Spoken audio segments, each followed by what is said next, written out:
नमः शिवाय। हर हर महादेव परमपिता परमात्मा।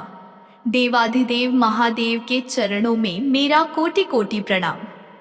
मेरे प्यारे शिव भक्तों, आज का दिन साधारण नहीं, अत्यंत मंगलकारी है। यह आप सभी का परम सौभाग्य है, या यूं कहें कि स्वयं महादेव की असीम अनुकंपा है, जो आज आपको इस पावन शिव चर्चा और एक सत्य घटना का रसपान करने का अवसर प्राप्त हुआ है। आज हम आपके समक्ष एक ऐसी कथा रखने जा रहे हैं जो केवल शब्दों का मेल नहीं, बल्कि भोलेनाथ की महिमा का साक्षात प्रमाण है।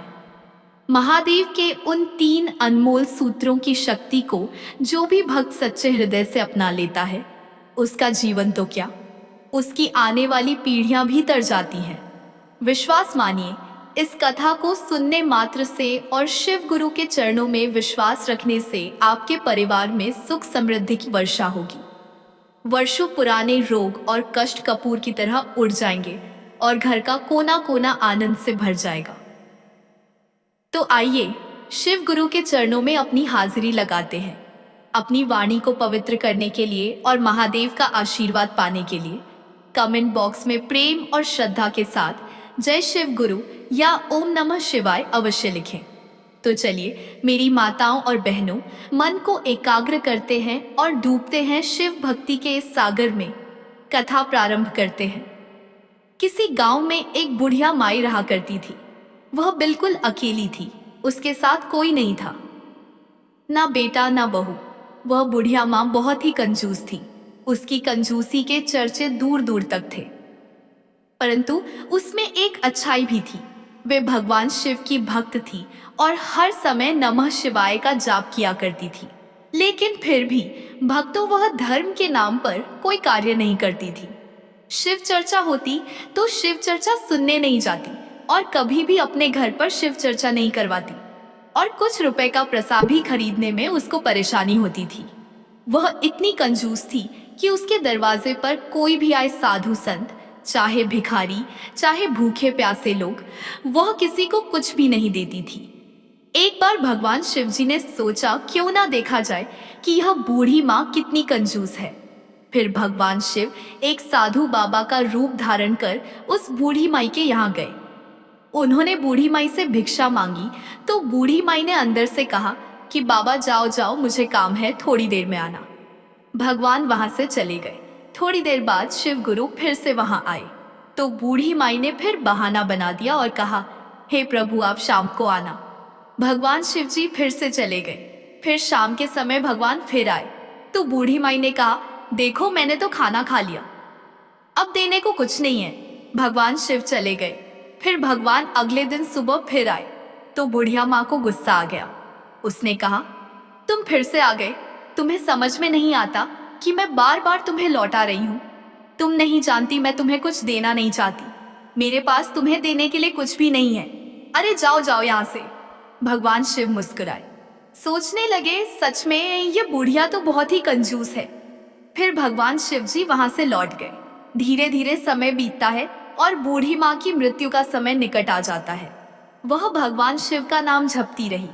फिर उसकी मृत्यु हो जाती है तो यम के दूत उसे ले जाने आते हैं।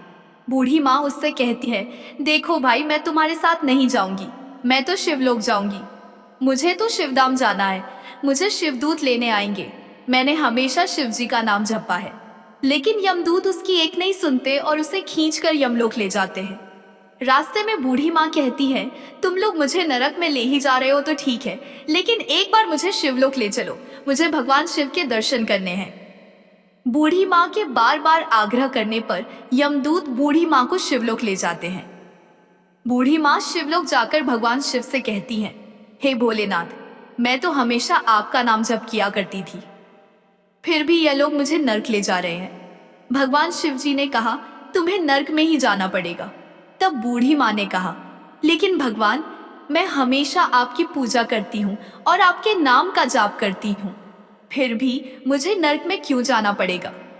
तब भगवान शिव जी ने कहा, अच्छा, तुमने कभी शिव चर्चा कराया है, या फिर कभी तुमने शिव चर्चा किया है, या फिर तुम कभी शिव चर्चा सुनने गई हो? तुम मेरा हमेशा नाम जपा करती हो, लेकिन तुमने कभी कोई धर्म का काम नहीं किया, ना ही किसी को दान दिया है, ना ही कभी भूखे को खाना खिलाया है। तुमने कभी किसी को कुछ नहीं दिया। तुम्हारे आगे पीछे कोई नहीं था, फिर भी तुम सारा जीवन धन संचित करने में लगी रही। अरे शिव चर्चा कराकर भक्तों को बुलाकर उन्हें प्रसाद बांटोगी तो क्या होगा? तुम पुण्य की भागी ही बनोगी। लेकिन तुमने ऐसा नहीं किया। तुमने बिल्कुल भी दान पुण्य नहीं किया, इसीलिए तुम्हें नरक में ही जाना पड़ेगा। तो बुढ़िया माई कहती है, हाँ मुझसे गलती तो हो गई, भगवान मुझे कुछ दिन का समय दे दो। तब भगवान शिव जी ने उसे 7 दिन का समय दिया। 7 दिन के लिए बुढ़िया माँ फिर से धरती पर आ गई और फिर वह जिंदा हो गई। यह तो बुढ़िया माई के शिव नाम जप करने का फल ही था कि वह मरकर 7 दिन के लिए फिर से जिंदा हो गई। अब बुढ़िया माँ बहुत दान पुण्य करने लगी, सबको बुला बुलाकर शिव चर्चा कराने लगी, सबको भोजन कराती, जहां चर्चा होता भागी भागी जाती, साथ में प्रसाद भी लेकर जाती और शिव चर्चा कराने लगी, भंडारे भी कराए। उसने 7 दिनों में सब कुछ दान पुण्य कर दिया और फिर 7वें दिन बुढ़िया माई ने अंतिम बार शिव चर्चा रखा। बहुत से लोग इकट्ठा हुए। माई ने शिव गुरु के चरणों में प्रणाम किया, माँ भवानी को प्रणाम किया, कार्तिकेय गणेश को प्रणाम करके गुरु भाई गुरु बहनों को चर्चा सुनाने लगी। अब देखिए वो बुढ़िया माई शिव चर्चा कैसे सुनाती है। बुढ़िया माई की शिव चर्चा भी आप सुन लीजिए, आपकी मनमांगी मुरादें पूरी होंगी। बुढ़िया माई द्वारा सुनाई गई कथा। तो बुढ़िया माई कहती है, एक समय की बात है, एक गांव में एक किसान रहता था। उसका एक बेटा और एक बेटी थी। बेटी बड़ी थी, बेटा छोटा था। वह और उसकी पत्नी दोनों अपने बच्चे की शादी करके इस संसार से चल बसे। बेटी की शादी बहुत अमीर घर में हुई थी। उसके पास बहुत धन था, धन की कोई कमी नहीं थी। बेटा बेचारा बहुत गरीब था। वह दिन भर खेतों में काम करता, फिर भी घर का खर्च पूरा नहीं होता, तो अलग अलग तरीके से मजदूरी करता। उसके पास कोई धन संपत्ति नहीं थी। प्रतिदिन कमाता और अपने परिवार का पालन पोषण करता था। जिस दिन उससे कोई काम नहीं मिलता, उस दिन उसके पास खाने के लिए कुछ भी नहीं होता। जिस दिन मेहनत मजदूरी करता था, उसी दिन घर में चूल्हा जलता था, नहीं तो घर में चूल्हा नहीं जलता था। उसकी पत्नी भगवान शिव जी की भक्त थी। जहां भी चर्चा होता, शिव चर्चा सुनने के लिए जाया करती थी। प्रतिदिन भोलेनाथ के मंदिर में जाकर वहां पहले मंदिर की सफाई करती, भोलेनाथ की पूजा करती और भोर में उठकर ही भगवान शिव के 3 सूत्रों का जाप करती। अपना काम किया करती थी। घर की हालत चाहे जैसी हो, वह पूजा पाठ जरूर करती थी। इसीलिए गरीब होते हुए भी उसके बच्चे संस्कारी थे और वह थोड़े में ही गुजारा करके अपने पति के साथ बड़ी सुखी से रहती थी। उसके पति की बहन थी। अपने अमीर होने के कारण वह बहुत घमंडी थी। बहन भाई की गरीबी के कारण उसके साथ रिश्ता रखने में भी शर्मिंदगी महसूस होती थी। उसे लगता था, मेरा भाई मेरे बराबर नहीं है। वह अपने भाई और उसके परिवार से मिलना भी पसंद नहीं करती थी। एक बार बहन की ननद की शादी थी। उसने अपने सभी रिश्तेदार को शादी के लिए न्योता दिया, लेकिन अपने भाई की गरीबी के कारण उसको न्योता नहीं दिया। अपने भाई को शादी में नहीं बुलाया। भाई को इस शादी के बारे में किसी और से पता चला तो उसे अच्छा नहीं लगा, परंतु उसने अपने पत्नी से झूठ बोल दिया कि मेरे बहन की ननद की शादी है, मुझे उसमें जाना है। तब उसकी पत्नी ने कहा, तुम्हारी बहन ने तो बुलावा भेजा ही नहीं और ना ही कोई न्योता आया है। हमें न्योता नहीं आया है तो हमें उसके घर नहीं जाना चाहिए। तो उसके पति ने कहा, नहीं नहीं, मेरी बहन ने न्योता भेजा है, इसलिए मुझे वहां जाना चाहिए। इस तरह अपनी पत्नी से झूठ बोलकर वह अपने क्षमता अनुसार उससे जो भी संभव हो सका कपड़े और उपहार लेकर अपनी बहन के ससुराल के लिए चल पड़ा। जब अपनी बहन के ससुराल पहुंचा तो उस पर किसी की नजर नहीं गई, परंतु जो उसकी अमीर और घमंडी बहन थी, उसने उसे खिड़की से देख लिया। उसका भाई आया है, लेकिन वह उसे देखकर पीछे हो गई और सोचने लगी, मैंने तो भाई को शादी में बुलाया ही नहीं, फिर भी आ गया। उसे अपने भाई को अपने घर में देखकर अच्छा नहीं लगा।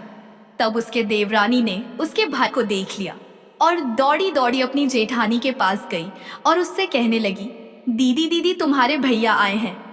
तब वह देवरानी से कहने लगी, द्वार पर मेरे जेठ ससुर बैठे हैं, इसलिए मैं जा नहीं सकती। मुझे उनसे शर्म लगती है। तुम मुझे यह बताओ कि मेरे भाई का भेष कैसा है, वह क्या लेकर आया है। तब उसकी देवरानी कहने लगी, दीदी, तुम्हारे भाई ने तो बहुत ही मैले कपड़े पहने हुए हैं जो जगह जगह से घिसे हुए हैं। उसके हाथ में एक थैला भी है जिसमें उसने कुछ रखा हुआ है। उसकी बहन ने कहा, तुम जाओ और मेरे भाई को पीछे के दरवाजे से घर के अंदर भेज दो। उसकी देवरानी गई और उसके भाई को पीछे के दरवाजे से भेज दिया।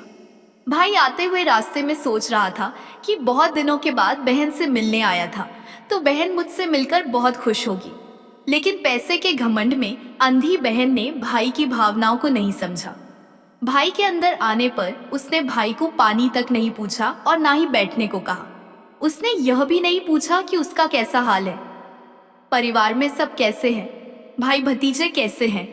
और उससे वह उल्टा कहने लगी कि तुम्हें यहाँ पर किसने बुलाया है और यहाँ क्यों आए हो। वह भाई को ताने मारने लगी और कहने लगी, तुम इस फटीचर हालत में मेरे यहाँ आए हो, यहाँ आकर तुमने मेरी सारी इज्जत खराब कर दी। तब भाई कहने लगा, बहन, मेरा तुमसे मिलने को बड़ा दिल था, इसलिए मुझे नहीं पता था कि तुम मुझे देखकर खुश नहीं होगी। बहन कहती है, ठीक है ठीक है, अब तुम आ ही गए हो तो मेरे साथ आओ। यह कहकर वह अपने भाई को एक कमरे में ले जाती है, उसे कमरे में बंद कर देती है और कहती है, जब तक मैं ना कहूं तुम इस कमरे से बाहर नहीं निकलना। प्रिय भक्तों, बेचारा भाई पैदल ही गया था, भूखा प्यासा था, लेकिन बहन ने उसकी कोई खोज खबर नहीं ली। धीरे धीरे 2-3 दिन बीत गए। बहन ने दरवाजा नहीं खोला। शादी में काफी रिश्तेदार आए हुए थे और घर मेहमानों से भरा हुआ था। मेहमान तरह तरह के भोजन पकवान खा रहे थे, लेकिन कमरे के अंदर भाई बेचारा भूख प्यास से तड़प रहा था। अब उससे रहा नहीं गया तो उसने दरवाजे को बजाना शुरू कर दिया। दरवाजा थपथपाने की आवाज सुनकर उसकी बड़ी बहन के भांजे की बहू ने दरवाजा खोल दिया। वह बिना अपनी बहन से मिले और बिना किसी को कुछ बताए चुपचाप पीछे के रास्ते से बाहर निकल गया। वह समझ चुका था कि उसकी बहन उससे मिलना नहीं चाहती और ना ही वह उसके साथ भाई बहन का रिश्ता निभाना चाहती है। उसे तो अपने पैसे का बहुत घमंड था, इसीलिए वह गरीब भाई की इज्जत नहीं करना चाहती थी। भाई बेचारा 2 दिन से भूखा प्यासा था। उसी हालत में वह वहां से निकलकर अपने घर की ओर चल दिया, लेकिन भूखा प्यासा होने के कारण रास्ते में जाते हुए उसके पैर लड़खड़ाने लगे। चलते चलते वह बीचों बीच में बैठ जाता है और फिर चल पड़ता है। ऐसा करते करते वह आधे रास्ते में आ गया और भूख प्यास के चलते अंत में जब उससे सहन नहीं हुआ तो वह बेहोश होकर गिर पड़ा। प्रिय भक्तों, अपने भक्तों का हमेशा ख्याल रखने वाले भोलेनाथ और माता पार्वती यह सारा दृश्य देख रहे थे। तब माता पार्वती ने कहा, हे प्रभु, यह तो बेहोश हो गया। इसकी पत्नी हमारी भक्त है, नित्य नियम से शिव चर्चा सुनती है। उसने शिव चर्चा भी कराया था, हमारी पूजा अर्चना करती है, हमारी पूजा के बिना भोजन नहीं करती, रोज भोर में उठकर 3 सूत्रों का जाप करती है। हे भगवान, उसका पति भूखा प्यासा है, भोजन पानी के बिना तो यह मर जाएगा। हमें इसकी मदद तो करनी पड़ेगी। अगर हम इसकी मदद नहीं करेंगे तो कौन करेगा। भगवान भोलेनाथ ने कहा, देवी आप चिंता मत कीजिए, हम इसके पास जाते हैं। भगवान भोलेनाथ ने साधु का रूप धारण कर लिया और माँ पार्वती ने एक बूढ़ी औरत का रूप धारण कर लिया। उसके बाद वह दोनों वहां प्रकट हो गए। माँ पार्वती ने उसका सर अपने गोद में ले लिया और बोली, बेटा आंखें खोलो। भगवान भोलेनाथ और माँ पार्वती की कृपा से उसकी बेहोशी एकदम खत्म हो गई। उसने आंखें खोली। जब उसकी आंखें खुली तो उसने एक बूढ़ी माँ को अपने पास देखा। वह उस बूढ़ी माँ से कहने लगा, हे माई, आप कौन हैं? तब बूढ़ी माई ने कहा कि मैं इसी जंगल में रहती हूँ। जब मैंने तुम्हें गिरे हुए देखा तो मैं तुम्हारे पास आ गई। बोली कि बताओ तुम्हें क्या परेशानी है। तो उसने कहा, हे बूढ़ी माई, मैं अपनी बहन से बहुत प्यार करता हूँ। मेरी बहन की ननद की शादी थी, उसने मुझे शादी में नहीं बुलाया, लेकिन मैं भाई होने के नाते जाना जरूरी समझा। मैंने जैसे तैसे किसी से पैसे उधार लेकर जो भी मुझसे संभव हो सका वह लेकर मैं अपनी बहन के घर गया। लेकिन अब मेरी बहन ने मेरे साथ कैसा व्यवहार किया है मैं किसी को बता भी नहीं सकता। उसके बाद उसने अपनी सारी आपबीती बूढ़ी माँ को सुना दी और रोने लगा और कहने लगा, जब मैं घर जाऊंगा तो मेरे बीवी बच्चे पूछेंगे, आप शादी में गए थे, वहां से क्या लेकर आए हो? मैं अपने बच्चों को क्या जवाब दूंगा? यह सोचकर ही मेरा जान निकले जा रहा है। तो बूढ़ी माई ने कहा, बेटा चिंता मत करो, थोड़ी दूर हमारे साथ चलो, वहां मेरा बगीचा है। बगीचे में तरबूज और ककड़ी लगे हुए हैं। तुम तरबूज और ककड़ी तोड़ लो और अपने थैले में भरकर अपने घर ले जाओ। तब वह बोला, हाँ माँ, यह ठीक रहेगा। उसने बूढ़ी औरत की बात मानकर अपने थाल में तरबूजे और ककड़ी तोड़कर भर लिए और अपने घर पहुंचा तो उसकी बीवी बच्चे भाग कर आते हैं। उसके बच्चे सोचते हैं जरूर पिताजी कोई अच्छी चीजें लेकर आए हैं। उनका थैला भरा हुआ दिखाई दे रहा है। बुआ तो बहुत पैसे वाली है, इसलिए बुआ ने हमारे लिए जरूर कुछ अच्छे उपहार भेजे होंगे। यह सोचकर बच्चे अपने पिता को घर ले गए। उसकी पत्नी हाथ में पानी का गिलास लेकर आती है और कहती है कि दीदी ने ऐसा क्या दिया कि थैला भरा हुआ है? तो कहने लगा कि जो भी दिया है, यह कहकर वह वहां से बाहर चला गया। उसकी पत्नी थैले को खोलती है तो देखती है कि उसमें तरबूज और ककड़ी रखे हैं जो बिल्कुल सोने की तरह दिखाई दे रहे हैं। यह देखकर वह बहुत आश्चर्य में पड़ जाती है कि ननद ने तो बहुत सारा दे दिया है। उससे अपने भाई का दुख और गरीबी देखा नहीं गया होगा, इसीलिए ननद ने इतना ज्यादा दे दिया है।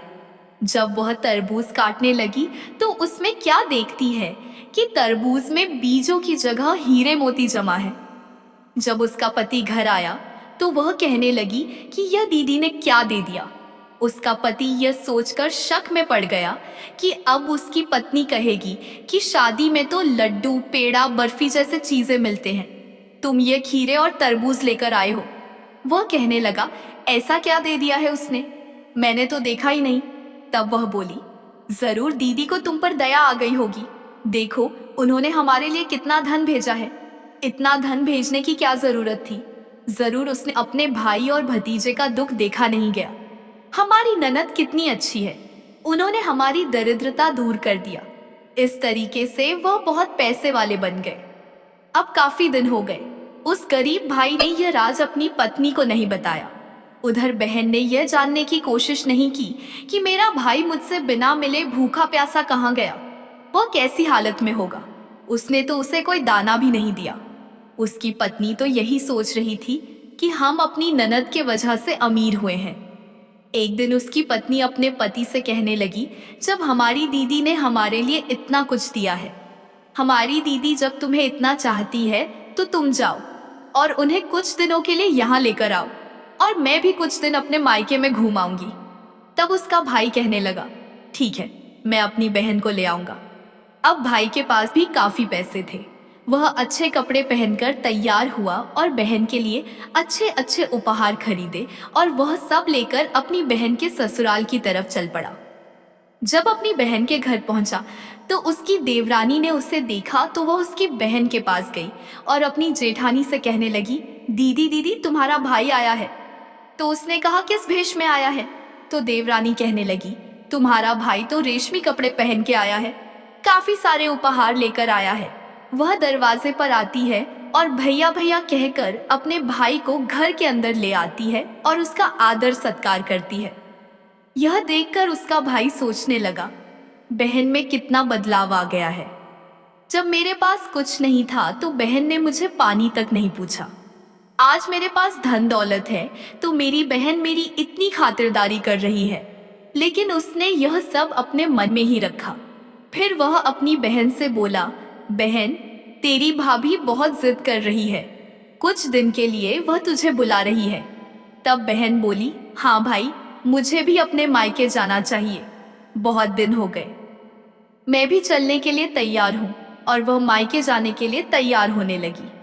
जब घमंडी बहन अपने भाई के घर आती है तो अपने भाई का घर परिवार और उसकी शान शौकत देखकर उसकी आंखें फटी की फटी रह जाती है। उसकी भाभी उसका खूब आदर सत्कार करती है और बहुत सेवा करती है, क्योंकि उसे तो यही लगता था कि उसकी ननद के वजह से वह अमीर हुई है, पैसे वाले हुए हैं। उसके दुख के दिन कट गए हैं। वह तो उसका सारा श्रेय अपने ननद को देती थी। अब उसकी ननद उससे जो कहती वह उसकी मुरादें पूरी करती। जो खरीदने के लिए कहती वह उसे खरीद कर देती। वह फरमाइश करती कि भाभी मुझे यह दिलवा दो, तो वह खुशी खुशी उसे वह दिलवाने के लिए ले जाती, उसकी पूरी फरमाइश पूरी करती। अब उसकी बहन का अपने ससुराल जाने का समय आ गया, तो एक दिन उसका भाई मोची के पास गया और मोची से उसने कहा, भैया एक जोड़ी बोलने वाली जूती बना दो। मोची बोला, ठीक है मैं बना दूंगा, जूती बनाने में 2-3 दिन का समय लग जाएगा। उसने कहा ठीक है। वह घर आया और अपनी बहन से कहने लगा कि बहन एक दिन और रुक जाओ, फिर चली जाना।